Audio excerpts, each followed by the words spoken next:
Buenos días, profe. Mi nombre es Indar Viera y junto con mi compañera María Graciela estaremos presentando un PowerPoint sobre la enfermedad celíaca o celiaquía. Ahora usted se estará preguntando, ¿qué es la celiaquía? Es una enfermedad multisistémica con base autoinmune, provocada por la ingesta de gluten. La ingestión de esta proteína desencadena una respuesta de defensa en el organismo. En el proceso, se dañan las vellosidades que recubren el interior del intestino delgado con el objetivo de eliminar el gluten. Esta reacción es muy negativa para el organismo, ya que a medida del tiempo se van debilitando las vellosidades del intestino delgado, las cuales son las encargadas de la absorción de nutrientes en el proceso digestivo, y al no ser capaz de absorber bien los nutrientes, las funciones del organismo completo se verán debilitadas y empezarán a fallar. Y su siguiente pregunta es, ¿pero dónde encuentro el gluten? Bueno, el gluten se puede encontrar en la cebada, el centeno, el triticale, el trigo y la avena. Para muchas personas será difícil dejar de consumir trigo, ya que se requiere dejar de consumir todo tipo de harinas e ingredientes que contengan trigo o todo lo que nombré anteriormente, ya que son derivados del gluten y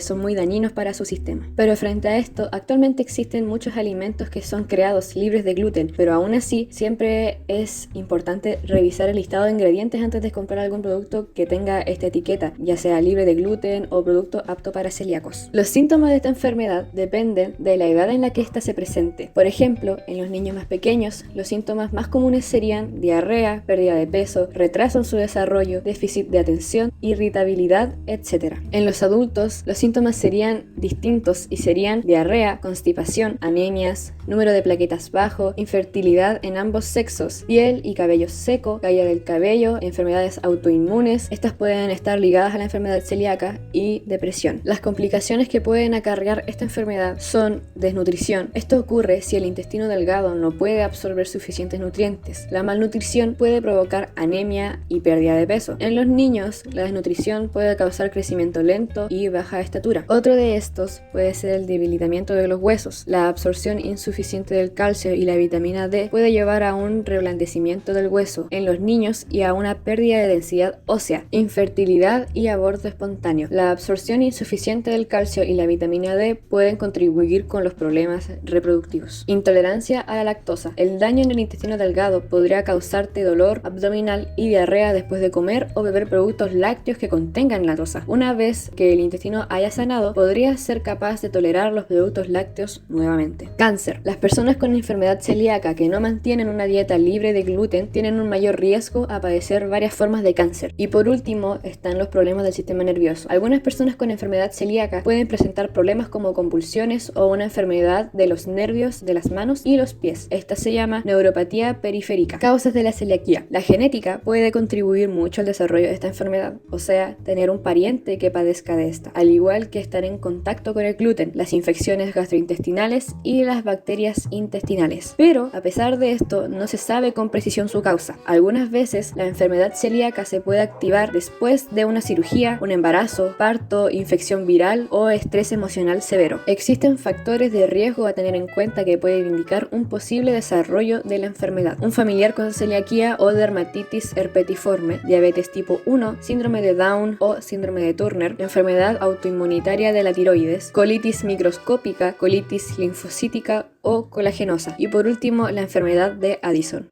Diagnóstico. El diagnóstico de esta enfermedad se hace mediante varias pruebas y muestras de sangre. Se deben tener al menos algunos de los indicadores para ser diagnosticado con celiaquía. Sospecha clínica. La existencia de síntomas y signos de esta enfermedad en el paciente, al igual que pertenecer a los grupos de riesgo de esta enfermedad anteriormente mencionados. Serología. Este indicador consiste en una prueba para detectar la presencia de anticuerpos en la sangre. La celiaquía se relaciona con anticuerpos antigliadina, antiendomicio y antitransglutaminasa tisular. Cabe destacar que la negatividad de estos anticuerpos no excluye definitivamente el diagnóstico. Pruebas genéticas. Casi la totalidad de pacientes con celiaquía son HLA-DQ2 o DQ8 positivos. Aún así, esta prueba no es definitiva para el diagnóstico. Dieta sin gluten. Se realiza un seguimiento en el paciente para corroborar si la completa exclusión del gluten en la alimentación mejora los síntomas. Esto suele dar resultados inmediatos en cuanto a los síntomas, pero la recuperación intestinal suele ser más lenta. Biopsia duodenal y yeyunal. Esta prueba es la definitiva para poder diagnosticar al paciente con sospecha. Consiste en la obtención de una muestra de la mucosa del intestino delgado mediante la biopsia peroral, para así comprobar si existe atrofia de las vellosidades intestinales causadas por el gluten. Es importante que el gluten no haya sido retirado de la dieta aún para la efectividad de la prueba.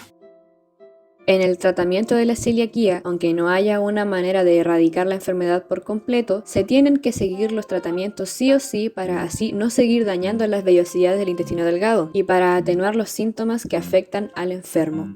Se trata de una dieta estricta de cualquier alimento que pueda contener gluten, ya sea trigo, cebada, centeno, avena, de por vida. En el caso de haber retirado el gluten por completo, pero los síntomas persisten, estas pueden ser las causas: bacterias en el intestino delgado, sobrecrecimiento bacteriano, colitis microscópica, el mal funcionamiento del páncreas, insuficiencia pancreática, síndrome de colon irritable o dificultad para digerir el azúcar que se encuentran en los productos lácteos, el azúcar de la mesa, sacarosa o un tipo de azúcar que se encuentra en la miel y en las frutas, fructuosa. Por último está la enfermedad celíaca refractaria. En raras ocasiones, la lesión intestinal de la enfermedad celíaca no responde a una dieta estricta libre de gluten. Esto se conoce como enfermedad celíaca refractaria. Si todavía existen signos y síntomas después de seguir una dieta libre de gluten durante un periodo de 6 meses a un año, es posible que el paciente necesite someterse a pruebas adicionales para buscar otras explicaciones a los síntomas. Se puede concluir que la celiaquía es una enfermedad grave que debe ser detectada lo más antes posible para no sufrir mayores consecuencias a futuro, y que es muy importante seguir al pie de la letra el tratamiento que te hayan dado tus médicos. Muchas gracias por su atención. Se despide María Graciela Augusto e Indra Viera.